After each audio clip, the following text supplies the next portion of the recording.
I gave my life to Christ when I was 5 years old. So I can't say that I had this tremendous pre-Christ experience, but actually as a young child, my mother was a Mormon and my father was a follower of Jesus Christ. And so I would actually alternate Sundays. So one Sunday I would go to the Mormon church and the other Sunday I would go to my dad's church, which was a community church in Hesperia, and went back and forth for some time.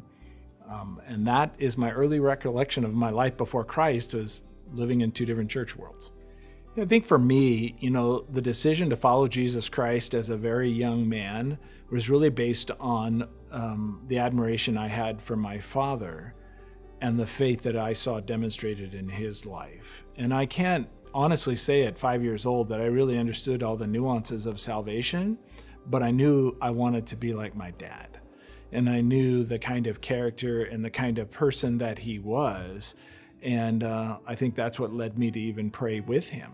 At that point, I knew I was a little sinner even at 5 years old. And I was in a church that really articulated who Jesus Christ was and his role in paying for our sins on the cross. And so respecting my dad and knowing that he was a follower of Jesus Christ made it kind of natural for me as a young man to say, I want to follow Jesus Christ and make that choice for myself. Also, for me, working in a church as a pastor, I probably, before I got my Oikos card and began to be intentional with that card, I would have said I don't have any Oikos members. It wasn't like I worked with a bunch of pagans. I worked with a bunch of believers that were sharing the mission of world change together. And then I realized I moved through my life way too quickly. And on my days off, and in my time in the community that I live in, I saw everything as chores that I was trying to accomplish and not people that I was interacting with. And when I slowed down and became intentional with my Oikos card, I realized I filled that up in no time.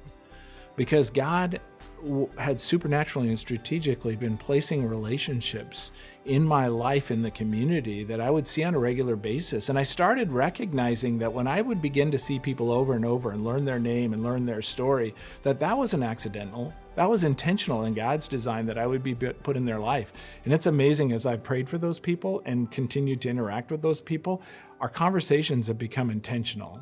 And I have been able to see God now leveraging those relationships for his kingdom.